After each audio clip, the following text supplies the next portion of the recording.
Bonjour à toutes et tous, Anthony Carmois, donc je suis directeur technique du programme France Entité, donc je travaille à la NTS, donc l'Agence nationale des titres sécurisés, qui est donc l'agence du ministère de l'Intérieur en charge de l'émission des titres, les passeports, les cartes d'identité, les permis aussi. Et nous avons donc depuis 2 ans maintenant l'application France Entité que vous utilisez peut-être et qui permet donc de l'utiliser, sa carte d'identité, comme un moyen électronique d'identification en ligne. Ma présentation aujourd'hui va se concentrer sur 4 différentes dimensions. La première, c'est l'application telle qu'on a aujourd'hui, donc l'ensemble des fonctionnalités, l'ensemble des titres qu'on peut déjà importer et qu'est-ce qu'on peut en faire. Ensuite, je ferai un petit focus sur la preuve d'âge, qui est un sujet pas mal d'actualité, mais qui est une fonctionnalité qu'on expérimente et qu'on mettra bientôt en production. Enfin, je vous parlerai un peu plus d'interopérabilité, tout ce qu'on essaie de faire avec l'écosystème privé pour favoriser les tests, le fait de pouvoir offrir à nos usagers différents cas d'usage qui sont portés par le secteur privé, parce que moi je suis convaincu que c'est en particulier pour le secteur financier qu'il y a beaucoup de bienfaits, beaucoup d'avantages à utiliser l'identité numérique, non seulement pour lutter contre la fraude, mais aussi pour diminuer les coûts. Et enfin, un petit moment de partage sur la feuille de route que nous on a pour faire de France Entité un wallet européen conforme aux normes européennes et qu'on puisse utiliser ensuite dans le reste de l'Europe. Et à la fin, un moment de questions-réponses si vous le voulez bien. France Entité aujourd'hui, on a atteint il y a quelques jours 4 millions d'usagers, qui est un bon score. Ça fait 2 ans qu'on est en production, donc c'est une application qui est disponible tant sur Android que sur iOS.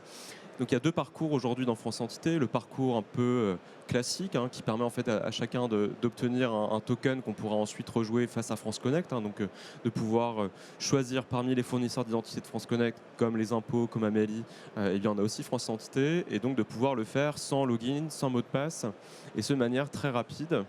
Et le deuxième parcours, c'est celui de la certification d'identité. Donc ce qu'il faut savoir, c'est que dans le référentiel européen, on a plusieurs niveaux de confiance, niveau d'assurance de l'identité numérique.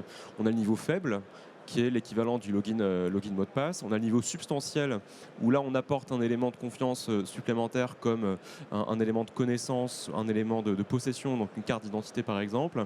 Et enfin le niveau élevé, qui est le NAC plus ultra de la confiance. Et donc on demande aux usagers de prendre rendez-vous en mairie pour faire une comparaison des empreintes entre ce qu'il y a sur leur doigt et ce qu'il y a dans la carte, pour qu'ils puissent accéder à des services plus sensibles. Parmi les services sensibles, je compte notamment la procuration de vote dématérialisée, donc de pouvoir, sans avoir à passer en commissariat ou à la gendarmerie, pouvoir faire une procuration de vote totalement en ligne. Parmi les autres cas d'usage, donc on a effectivement les authentifications sur France Connect, qui est notre cas d'usage majoritaire, mais aussi le fait de pouvoir informer le permis de conduire, qui est ensuite présentable aux forces de l'ordre en cas de contrôle au bord des routes. France Entité, comment ça fonctionne? Alors, il suffit aujourd'hui d'être doté de la carte d'identité au nouveau format, donc ça ne marche pas avec les anciens formats. Mais si vous souhaitez faire renouveler votre titre, c'est gratuit, afin de bénéficier de l'identité numérique. Donc cette carte, ce qui est important dedans, c'est véritablement la puce. Donc c'est là qu'on va extraire en fait les données qui ont été saisies au moment de la saisie du dossier par l'agent d'état civil, et qui permet ensuite d'être transportée, déclinée dans l'application. Mais en plus de cette carte, on demande à l'usager de définir un code PIN. La carte à puce, en fait, si vous voulez, c'est comme une carte SIM. En fait, l'usager définit un code PIN qui va pouvoir être appelé à renouveler, à réutiliser lors d'une présentation en ligne, parce que c'est un facteur de connaissance. Et enfin, l'application qui agit comme étant le lecteur en fait, de la carte. Donc on va lire en NFC la carte d'identité pour ensuite le partager en ligne ou en proximité. Mérite un peu un petit focus sur l'ensemble des cas d'usage aujourd'hui, parce qu'on a, je pense, toute une palette de différents cas d'usage. Alors, côté gouvernement, par exemple, on a effectivement la procuration de vote. Donc là, on parle vraiment à des usagers qui sont plutôt perçus comme étant des citoyens. Donc on a des cas d'usage sensibles avec la procuration de vote dématérialisée. Il y a France Connect Plus qui vous permet aussi d'accéder à mon compte formation, d'accéder à ma prime Rénov aussi. Et donc là, on va plutôt prioriser en fait le côté souverain, le côté sécurisé en fait de l'identité numérique, et donc plutôt que d'avoir des wallets privés qui fleurissent sur le marché, on va plutôt se concentrer sur France Entité numérique comme étant le réflexe des usagers. Donc en fait, du point de vue de l'usager aujourd'hui, c'est vraiment perçu comme étant l'application officielle pour des cas d'usage, j'ai envie de dire, un peu officiels. Mais en fait, plus on descend dans la pyramide de la sécurité et de la confiance des cas d'usage, plus on accède à des cas d'usage qui, eux, ont vocation à être ouverts aux wallets privés et à l'écosystème privé. Et là, l'usager, plutôt que d'être un citoyen, il est plutôt perçu comme étant un client. Donc on peut parler typiquement de réserver un billet, faire un KYC pour une entrée en relation bancaire.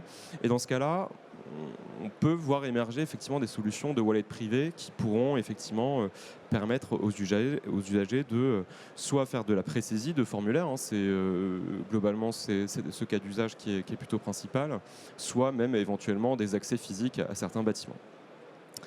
L'identité numérique aujourd'hui, ça se base sur un socle. Bon, en fait, l'idée, c'est de partir d'une identité numérique pivot, hein, qui pourrait être dérivée soit de la carte d'identité, soit du passeport. Mais en fait, dans notre vie quotidienne de citoyen ou autrement, en fait, on a plusieurs identités. On a l'identité de conducteur en tant que conducteur, on a l'identité de professionnel de santé, on a l'identité d'étudiant. Et donc, nous, on souhaite un peu sortir du paradigme aujourd'hui qu'on a un peu dans la vie de tous les jours, hein, qui est qu'on partage parfois un peu à outrance des photocopies de carte d'identité, des photocopies de passeport, alors qu'en réalité, ce qui compte pour la personne qui est face à nous, c'est de prouver son statut, prouver que je suis étudiant, prouver que je suis un conducteur qui a le droit de conduire, prouver que je suis un professionnel de santé. Et donc, nous avons en projet le fait de pouvoir importer de plus en plus de titres, hein. On a aujourd'hui la carte, enfin le permis de conduire, on a bientôt le permis bateau, la carte grise, hein, qui est dématérialisée également, mais on planche sur tout ce qui est carte famille nombreuse, carte de professionnel de santé, carte européenne d'assurance maladie et toutes les cartes d'étudiants provenant des écoles et des universités. Pour chacune de ces cartes, on peut distinguer différentes catégories d'usage. Les catégories d'usage peuvent être soit en ligne, donc soit pour les services gouvernementaux, soit l'identification, soit l'authentification.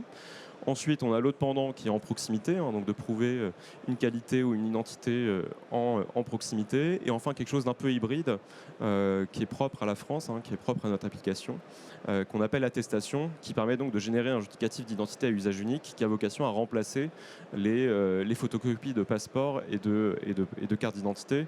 Même si on met un filigrane, je pense en général ça ne suffit pas.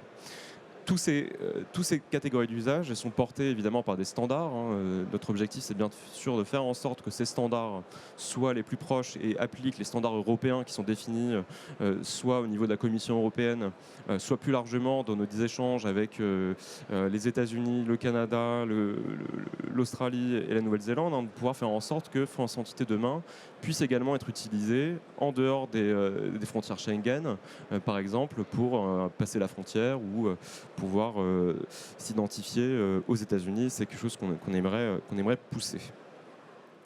L'authentification en ligne, hein, qui est donc notre cas d'usage majeur aujourd'hui pour France Identité, hein, c'est la possibilité pour tout le monde d'utiliser France Connect. Donc plutôt que d'avoir à saisir le login mot de passe comme vous pouvez, je pense la majorité le fait avec impôts.gouv. L'idée, c'est donc de pouvoir scanner cette mire et donc d'avoir un parcours plutôt rapide, plutôt efficace, avec ou non la lecture de la carte à puce. Hein, c'est pas toujours requis, hein, dans les cas d'usage un peu classiques du quotidien. Pour accéder à son espace impôt, on ne demande pas de scanner la carte, mais pour tout ce qui est mon compte formation, ma prime rénov, où il y a eu beaucoup de fraude au niveau national, on demande effectivement ce facteur de confiance qu'on ajoute. Donc c'est France Connect de plus. Et enfin, il est aujourd'hui possible de dématérialiser sa carte vitale, hein. Il y a une application dédiée qui s'appelle AppCV. Et parmi les différents parcours d'enrôlement dans l'application carte vitale, vous trouverez France Identité comme étant un moyen de prouver son identité à l'application carte vitale. Je fais un petit focus sur la procuration dématérialisée parce que c'était le sujet du moment avec les élections municipales.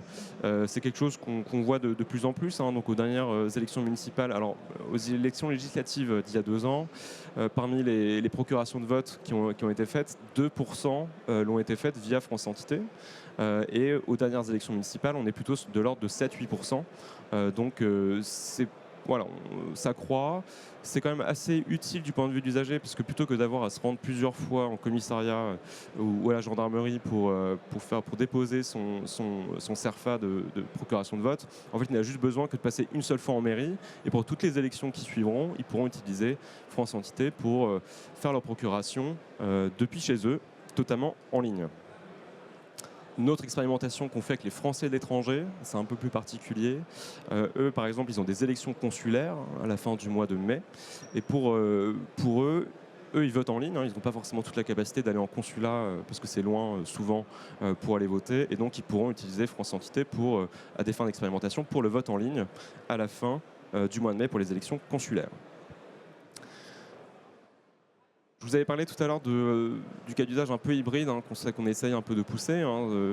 Nous, ce qu'on souhaite lutter contre, c'est effectivement l'abus en fait, de photocopies de titres qu'on rencontre assez souvent dans le marché. Et en plus, vous avez probablement regardé l'actualité avec toutes les fuites de données et notamment des fuites de photos de titres. C'est là que c'est quelque chose de très sensible. Nous, ce qu'on souhaite faire, c'est donc de remplacer toutes ces photocopies par un document en PDF qu'on génère depuis l'application et qu'on pourrait du coup partager, alors soit en ligne en déposant le PDF, parce que ce PDF il est signé, chiffré, tout qui va bien, donc c'est possible du coup de valider que c'est un PDF légitime émis par le ministère de l'Intérieur, ou alors en proximité, puisqu'en fait le QR code qui apparaît ici c'est un 2D doc, donc c'est un CEV 105 comme vous trouverez sur les avis d'imposition par exemple, et donc de pouvoir en proximité partager ce document papier, on peut utiliser France Identité pour scanner ce QR code et donc d'extraire les données qui ont été partagées. Un autre élément qu'on ajoute comme une fonctionnalité dans ce document en particulier, c'est tout ce qu'on appelle le cadre d'usage, le cadre d'utilisation. Puisqu'en fait, notre perception, c'est de dire que moi, je partage mon identité, mais à une fin précise. Je souhaite louer un appartement, je souhaite créer un compte bancaire. Et donc, l'idée derrière tout ça, c'est de dire que si quelqu'un parvient à mettre la main sur ce PDF que j'ai utilisé pour louer un appartement, par exemple, il ne pourra pas le réutiliser à d'autres fins, comme souscrire un crédit à la consommation, comme c'est le cas majoritairement aujourd'hui dans le cas des fraudes et des usurpations d'identité. Voilà, c'est quelque chose qu'on pousse pas mal au niveau européen, au niveau des standards aussi, qu'on souhaite voir émerger. On va passer maintenant au cas d'usage en proximité. Aujourd'hui, alors c'est né d'une situation un peu particulière avec la SNCF, puisque au moment où nous avons lancé l'application, beaucoup d'usagers, plutôt que d'avoir à présenter leur carte d'identité, souhaitaient présenter France Identité à bord des trains. Souvent, quand vous avez une carte de réduction, notamment, l'agent est tenu de vous demander une pièce d'identité pour justifier que c'est bien vous qui êtes titulaire de cette carte de réduction. Et donc, à l'époque, quand ce n'était pas encore en place, les usagers prenaient des amendes. Ils prenaient des amendes parce qu'ils n'avaient pas leur titre avec eux. Sauf que pour écrire une amende, l'agent a besoin de données d'identité. Et donc, pour rédiger son amende, il utilisait les données de France Identité. Et donc, on avait une frustration assez forte de la part d'usagers. Donc, ça fait beaucoup de travail, effectivement, avec la SNCF, qui est maintenant équipée pour scanner ce QR code qui apparaît au dos de la carte d'identité dématérialisée. Et donc, de valider, puisqu'ils ont le registre des passagers sur leur appareil, le Cosmo, la possibilité, effectivement, de valider directement, sans avoir à présenter le billet de train, mon droit à être sur ce train. Et donc ça se fait sans accès au réseau et c'est un usage qu'on voit croissant dans les trains. Donc c'est possible aujourd'hui dans les Ouigo, il me semble les TGV Inouï aussi. Et donc on va chercher à l'augmenter plus tard. Le permis de conduire, donc c'est le deuxième document qu'on a pu importer dans France Identité. Le permis de conduire qui aujourd'hui, auprès des forces de l'ordre, a valeur légale. Il y a un arrêté qui a été publié au début du mois de janvier et donc qui permet aux forces de l'ordre de valider, de considérer ce permis de conduire dématérialisé comme étant légitime, légal, à valeur légale. Et donc il est possible aujourd'hui, alors on a plusieurs modalités de présentation. Historiquement, on le fait en NFC. Mais si vous travaillez un peu avec les Android, vous saurez que les antennes NFC ne sont pas toujours au même endroit selon les appareils. Sur iOS, c'est souvent pareil, c'est souvent en haut. Mais sur Android, on a pas mal de difficultés. Et donc, sur le terrain, on a quand même des retours parfois un peu contrastés selon les appareils de ce partage du permis de conduire. Et donc, on travaille à différentes autres modalités de partage que je vais vous présenter tout de suite. Alors, il me faut juste prendre juste un petit moment pour partager mon écran. Voilà. Alors, à gauche, vous voyez du coup France Identité. Et à droite, c'est l'appareil des forces de l'ordre. Donc c'est vraiment celui-là, qui s'appelle un Néo, et qui est donc utilisé par les forces de l'ordre dans leur quotidien, et qui permet notamment de valider des titres. Alors, le parcours qu'on est aujourd'hui en train de concevoir et qu'on va bientôt livrer en production dans les applications des forces de l'ordre, c'est donc de pouvoir, plutôt que d'avoir à faire du NFC, plutôt avoir à scanner ce QR code. En fait, ce QR code, ce qui se passe derrière, c'est un engagement en BLE qui a lieu entre les deux appareils. Et donc, une fois le QR code scanné, je reçois sur mon téléphone, sur France Entité, la requête qui provient du téléphone des forces de l'ordre, où il m'est indiqué qu'effectivement, je dois partager mon permis de conduire et mes données d'identité. Donc là, je donne mon consentement. Donc là, j'ai la biométrie locale qui a été validée. Et le téléphone des forces de l'ordre reçoit du coup les données de l'application, la photo de l'usager, et peut voir donc que le titre est authentique, que le titre n'est pas expiré, et donc peut voir effectivement les données en dessous, et en particulier les catégories du permis de conduire.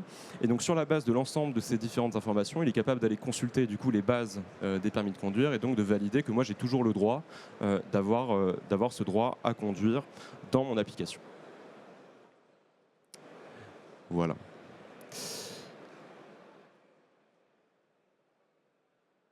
Quelque chose qu'on aimerait beaucoup pousser en proximité, c'est un autre type de statut qu'on aimerait bien voir apparaître dans l'écosystème, c'est le statut étudiant. Parce qu'en fait, le statut étudiant, aujourd'hui, on nous le demande, il est demandé aux étudiants, notamment pour avoir des réductions, que ce soit en proximité ou en ligne. C'est quelque chose qu'on considère comme étant assez good vibe, qu'on aimerait bien pouvoir pousser.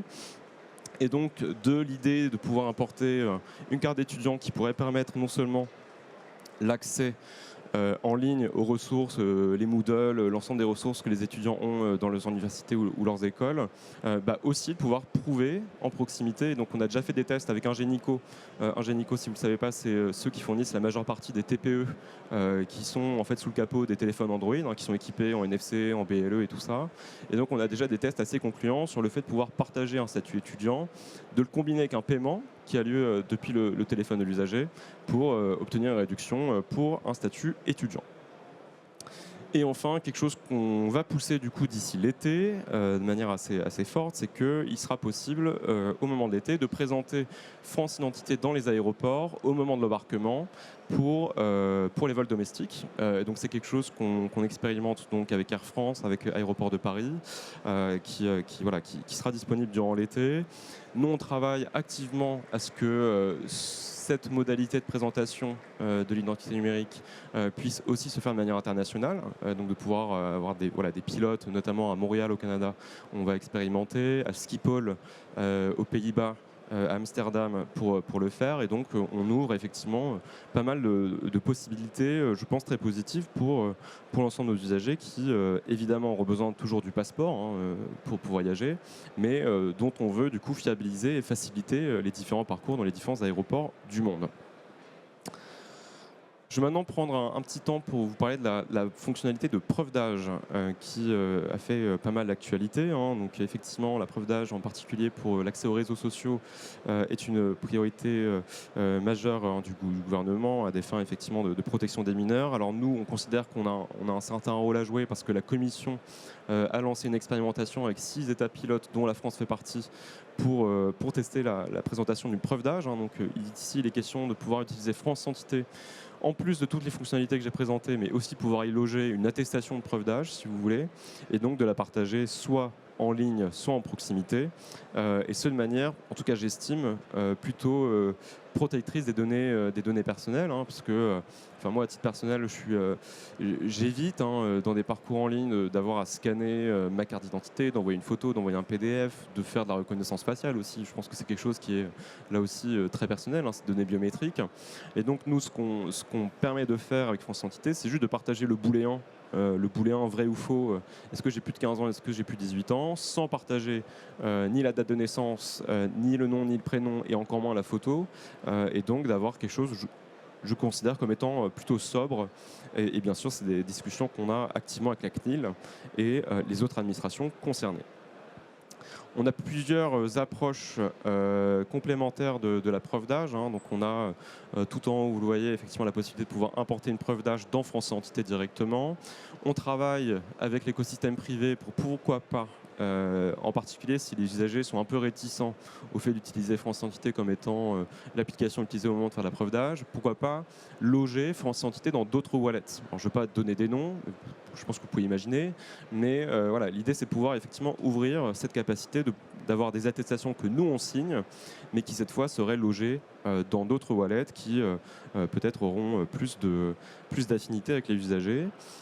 Et enfin, des parcours un peu plus qui s'inscrivent dans ce qu'on a aujourd'hui. Si vous connaissez par exemple Yoti, quand vous allez sur un site qui demande un indicatif d'âge, il y a plusieurs options qui sont présentées. Donc soit l'estimation de l'âge, on vous fait prendre un selfie et on estime plutôt voilà, à tort ou à raison si vous êtes majeur ou pas, soit effectivement de pouvoir scanner une carte d'identité, mais on aimerait travailler avec eux pour qu'il y ait aussi un bouton partagé depuis France Identité, une preuve d'âge. Notre feuille de route, elle est assez proche de maintenant. On va ouvrir cette fonctionnalité en production pour nos 4 millions d'usagers vers la mi-avril. Avec des modalités de partage qu'on partage assez souvent avec l'écosystème. Donc il y a un protocole qui s'appelle OpenID for VP qui est dérivé de l'OpenID, enfin de l'OpenID Foundation. Donc si vous avez travaillé avec OAuth et tout ça, c'est la même organisation qui les a créés. Donc c'est quelque chose qu'on partage avec l'écosystème. Donc on a des tests assez continus avec eux. On a d'autres modalités de partage que je vous présentais juste après pour ce faire. Et enfin d'expérimentation sur l'émission de la preuve d'âge dans un autre wallet. C'est quelque chose qu'on espère avoir de stable au mois de juin. La preuve d'âge, il y a différents contextes utilisateurs et c'est quelque chose qu'on retrouve en fait dans tous les parcours, que ce soit de la preuve d'âge ou pas. On peut être soit sur le même appareil, donc prouver d'une app à une autre qu'on soit son identité, soit une preuve d'âge, mais aussi on peut être en cross-device. Et donc je vais vous faire une démo des deux situations telles qu'on peut les rencontrer. Alors. Donc je suis encore sur mon téléphone. Alors quelque chose qui est important, je vais vous présenter, c'est qu'en fait l'ensemble de ces attestations de preuve d'âge, en fait on en émet plusieurs. En fait c'est comme si on vous donnait différentes preuves d'âge à usage unique. En fait chaque preuve d'âge, en fait il y a une signature cryptographique qui prouve que c'est nous qui l'avons émise. Sauf que si vous la rejouez plusieurs fois, en fait, quelqu'un peut utiliser cette signature comme étant un identifiant unique et donc pouvoir tracer vos différentes présentations. Et donc savoir que ce jour-ci vous êtes venu et ce jour-là vous êtes venu également. Ou même s'il y a une collusion entre différentes plateformes, il pourrait faire du tracking sur l'usager. Donc notre objectif c'est donc de pouvoir offrir, donc là il y en a 5 qui ont été mises dans mon application, plusieurs preuves d'âge qui sont donc à usage unique. Alors le parcours il est plutôt simple, alors, vous connaissez probablement cette application. L'idée c'est donc de partir dans des cas d'usage où au moment de l'enrôlement, alors là on parle que de l'enrôlement, mais on pourrait aussi se dire que lorsque quelqu'un a un nouveau téléphone, qu'elle souhaite se connecter à un compte déjà existant, plutôt pour être sûr que c'est pas le grand frère qui a créé son compte sur son autre téléphone et le petit frère qui utilise ce compte sur un autre téléphone, de redemander une preuve d'âge. Mais en tout cas sur le principe, donc on pourrait avoir cet écran qui demande effectivement à partager une preuve d'âge, avec un bouton Continue with Wallet. Donc ce bouton, ce qui est intéressant, c'est qu'en fait, il va marcher dans l'ensemble de l'Europe. C'est le même bouton, c'est la même implémentation qui permet d'invoquer France Entité ou les wallets polonais ou les wallets allemands. Et donc une fois que je tape ce bouton, j'ai ce pop-up qui est au niveau OS, qui est au niveau Android, qui demande mon consentement effectivement à partager du coup l'information uniquement est-ce que je suis majeur avec l'application. Donc je donne mon consentement, là je fais de la biométrie locale et une fois que c'est validé, je peux continuer et créer mon compte. Et donc c'est plutôt rapide et je pense plutôt vertueux en termes de protection des données. Le deuxième parcours, voilà. Alors voilà, là je voulais vous faire la preuve un peu de ce que je vous disais tout à l'heure par rapport à tout ce qui est linkability en fait, de la preuve d'âge. Donc en fait on pourrait imaginer que dans des parcours en cross-device, on ait du coup cet ordinateur qui me demande une preuve d'âge. J'ai un QR code que je viens du coup ici scanner avec mon application. Ah, c'est l'effet démo. On va recommencer. Voilà. Donc là, effectivement, on voit que seule la donnée qui m'est demandée, c'est la conformité avec la limite d'âge que je peux donc partager. Et à la fin, la preuve d'âge, eh bien, non seulement elle est partagée, mais en plus elle est validée. Donc il y a une signature électronique que nous on fait à la fin de l'attestation. Donc nous on met notre certificat à disposition, soit dans un registre public, soit directement en dur. Et donc ils sont capables de valider que c'est bien nous qui avons signé cette preuve d'âge. On pourrait donc imaginer des parcours où si je souhaite créer un compte Insta par exemple, la même mécanique que ce qu'il y avait tout à l'heure avec mon autre démo, on pourrait effectivement scanner ce QR code qui me demande une preuve d'âge. Et ensuite, c'est effectivement la preuve d'âge qui a été validée, donc je peux continuer du coup mon parcours de la création du compte. Voilà.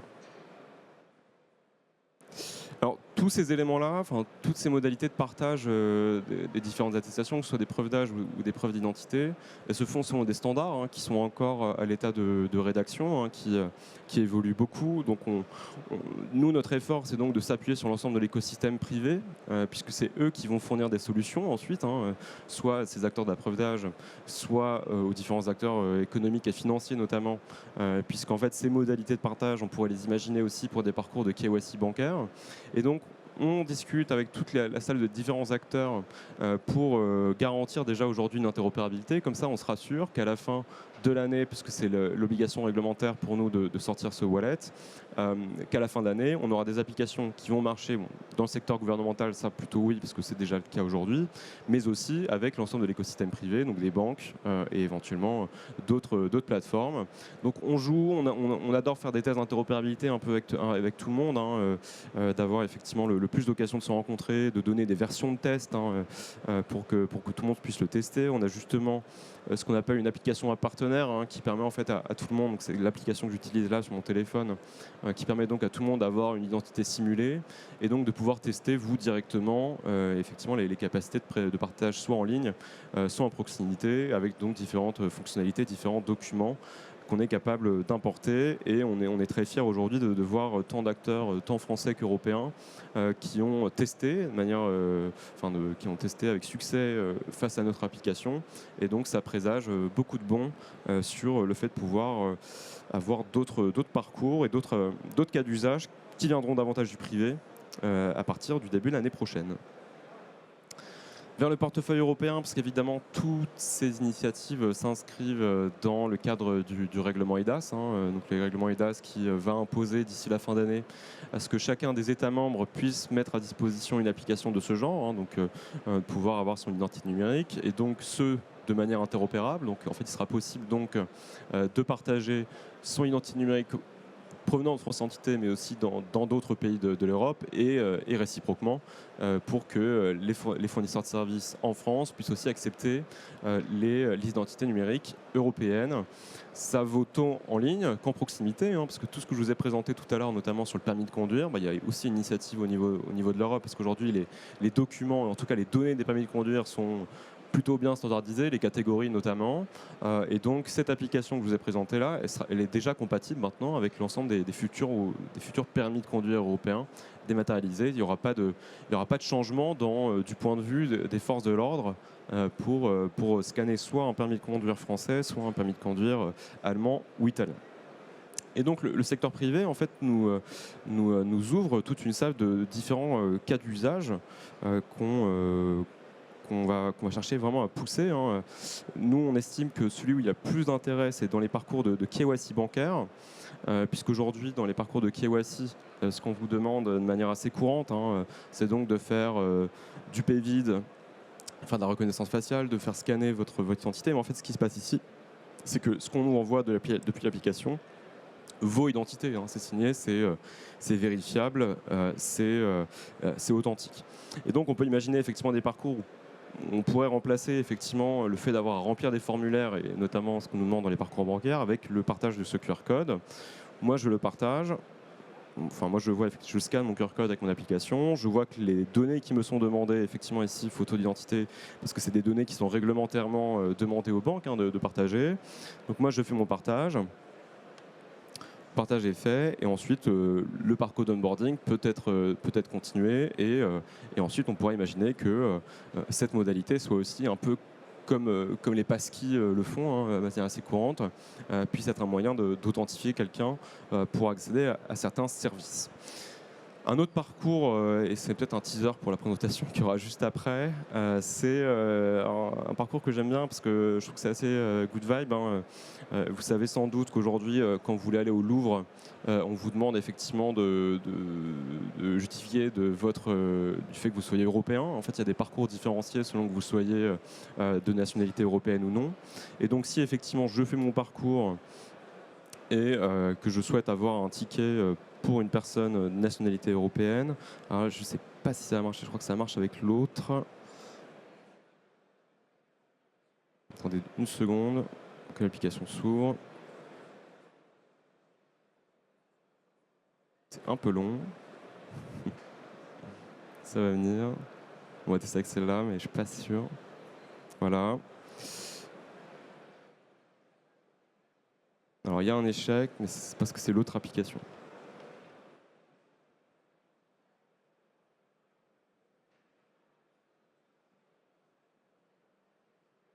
Tant pis. Tant pis pour cette démo, mais vous avez pu voir tout à l'heure que ça marchait très bien. Hop.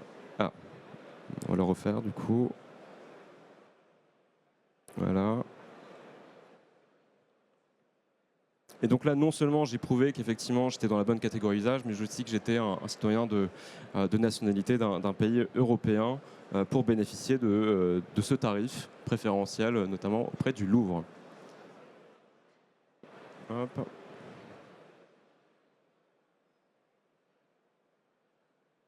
Donc notre feuille de route, elle est assez complexe d'ici la fin d'année. C'est donc pouvoir incorporer davantage de protocoles, davantage de documents aussi au sein de France Identité. Donc on a différentes versions de l'application. On a la partie bêta, on a la partie alpha.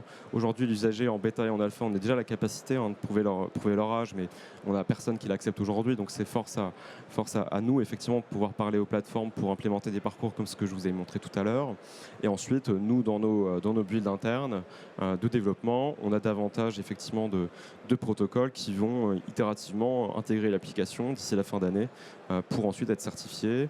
Dans la feuille de route, on a aussi le fait de pouvoir importer davantage de titres et de documents. Donc on a effectivement la carte famille nombreuse sur laquelle on travaille aujourd'hui. On a la carte de professionnel de santé, donc qui est la carte qui est donnée à l'ensemble des médecins et qui peuvent présenter ensuite en pharmacie pour récupérer des médicaments sans avoir à effectivement disposer d'une ordonnance pour le faire. Donc c'est quelque chose qu'on va avoir dans les prochains mois. Dans la feuille de route, effectivement aussi, de permettre l'enrôlement depuis un passeport. Alors si vous connaissez un peu le monde des passeports, ce qui est compliqué, c'est que la puce d'une passeport, on ne peut pas associer un code PIN. Et donc l'idée serait de pouvoir stocker dans un HSM distant ce code PIN qui contraint du coup en fait uniquement à des parcours en ligne. Mais voilà, ça fera partie de l'ensemble des travaux qu'on souhaite développer, tant pour l'enrôlement tout simplement, mais aussi pour les parcours de mobilité, pour les passages frontières notamment. Je vous remercie pour votre attention et je crois qu'il me reste 7 minutes, 8 minutes pour une salle de questions. Voilà, n'hésitez pas, effectivement, il nous reste 7 minutes. Vous avez le temps si vous avez des questions, bien sûr. Sinon, vous avez peut-être un stand sur lequel les personnes intéressées peuvent vous rejoindre. Pas tout à fait, il y a stand du ministère de l'Intérieur, mais on n'est pas dessus. Mais je suis là, si voilà. vous me rejoindre. Si vous avez des questions, n'hésitez pas, monsieur est présent. En imaginant que vous avez des questions qui arrivent après la fin de l'intervention, dans ce cas-là, vous aurez la possibilité de rejoindre monsieur. Hop, monsieur. Oui, bonjour. Donc moi, j'aurais une question concernant justement la sécurité des données. Parce que vous parliez notamment de partage sur des wallets tiers. Donc j'imagine que vous parliez notamment de Google ou bien de Apple. Et donc on sait très bien qu'il y a eu pas mal de piratage depuis ces dernières années sur des prestataires qui travaillent pour les ministères, notamment la sécurité sociale. Donc qu'est-ce que vous avez mis en place pour pouvoir empêcher justement ces vols d'identité ? Parce qu'on sait très bien que les vols d'identité numérique sont beaucoup plus problématiques pour justement l'usurpation d'identité. Voilà. Merci. Alors, en fait, l'intérêt du portefeuille d'identité numérique en général, c'est un peu de décentraliser l'identité. C'est-à-dire qu'en fait, ce que nous, on émet, c'est véritablement dans le téléphone de l'usager. On n'a pas de base centralisée des données d'identité numérique qu'on a émises, en fait, si vous voulez. Donc, en fait, là où il y a du travail, et c'est effectivement pour ces prestataires. Parce qu'en fait, si on remplace des modalités aujourd'hui de partage d'identité comme on a par un wallet, en fait, ce qui est le plus critique à la fin, c'est où est-ce que c'est stocké et tout ça. Donc nous, on travaille de consort avec l'ANSSI, parce qu'il y aura différentes certifications que l'ensemble de ces acteurs devront passer. Et l'ANSSI, là-dessus, travaille de manière assez active pour ce faire. Mais en tout cas, nous... du côté de l'application, c'est sécurité parce que c'est totalement délocalisé. Il y a pas de, enfin, c'est vraiment l'application qui fait le post, enfin, qui pousse ces données. Donc le risque effectivement d'avoir des data breach, en tout cas chez nous, est quasiment nul en fait. Pas impossible, enfin, le risque zéro n'existe pas évidemment, mais Mais pas impossible du fait justement qu'on stocke ça sur le téléphone. Je parle même pas des téléphones routés par exemple. alors on ne permet pas au téléphone routé d'utiliser France Entité par exemple. Oui, c'est un petit peu comme pour les banques alors. Oui. Mais n'empêche qu'on sait très bien qu'un téléphone peut être piraté et donc il peut toujours avoir un vol d'identité. Alors, Est-ce qu'il y a un moyen de protéger une sorte de coffre-fort numérique sur le téléphone? Oui. Est-ce que vous avez mis ça en place justement?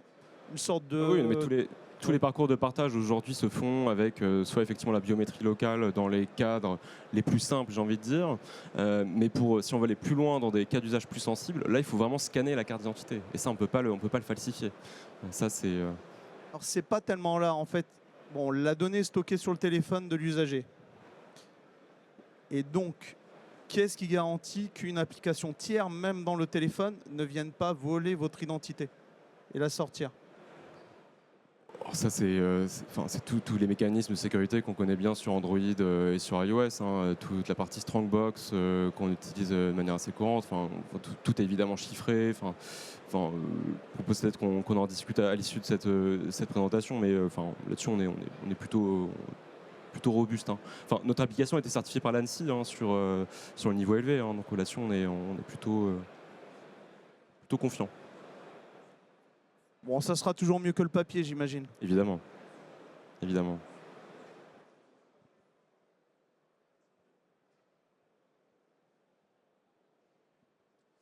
Bonjour. Il y a un projet de business wallet pour les personnes morales. Est-ce que France Titre et la NTS comptent aller là-dessus ou pas? Non. On laisse à l'écosystème privé le soin de développer des business wallets. Alors, le seul moment éventuellement au risque d'intervenir, c'est au moment de l'enrôlement des dirigeants notamment. Hein. Si par exemple je souhaite prouver que je suis dirigeant de telle entreprise, alors comment est-ce que vous le faites? Probablement il pourrait utiliser France Entité, mais voilà, on sera une option parmi d'autres. Mais nous en tout cas on ne veut pas faire France Entité un business wallet, donc il n'y aura pas de cabis, il n'y aura pas de SIRET, il n'y aura pas de ce genre de qualification professionnelle qu'on pourrait retrouver dans les business wallets. Ça c'est quelque chose qu'on laisse volontiers au secteur privé. C'est plus cohérent d'ailleurs, je pense. Encore une question de ce côté. Merci. Sur les mécaniques de vérification d'âge, la alpha elle est déjà là, la bêta c'est bientôt, et la version la prod mi-avril. C'est mi-avril. D'accord, merci. Question rapide, réponse rapide. Est-ce qu'on a encore des questions?